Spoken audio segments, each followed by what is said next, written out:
Local high schoolers are using their talents to give back. Yeah, Twin States reporter Emily Erickson tells us more about it in our top story tonight. While this may look like a woodworking class, this is actually the Ag and Natural Resources class in the Clardale High School FFA. What are they making, you ask? Beds. They're making beds from donated 2x4 pieces of wood and have broken the creating process down to an assembly where each student has a certain task. Now this is actually an example of the finished product. This is 2 beds, and the really cool thing about these beds is they can be stacked like this to make a bunk bed. Now by the time the FFA finishes this project, they hope to make about 20 beds. Why beds? The students got inspired from watching small segments of Mike Rowe's new show called Returning the Favor and saw an episode where a family made a bed, posted it to Facebook, and in turn found out there was a need in the community for beds.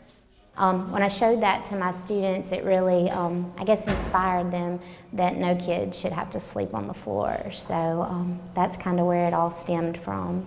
It makes you feel good because, you know, you don't really think about it, but, you know, these people in our school, you think about now, they don't have beds, you know. You come home and you just go to sleep in a bed. You don't really think about if you didn't have that. So making these beds for people, it makes you feel good. The students and staff at Clardale soon came to realize that people in this area are also in need of beds. So far, 5 beds have been created, and the students work towards the end of class each day and plan on continuing to create a bed a day until the wood runs out. With FFA, part of our motto is actually living to serve, and that is a huge part of it. FFA is traditionally known as agriculture, but they have transitioned over the years that we are a full leadership organization. So they're not just learning about animals and plants, they are, but we're also learning parliamentary procedure, public speaking, and giving back. Reporting at Clardale High School, Emily Erickson, Twin States News.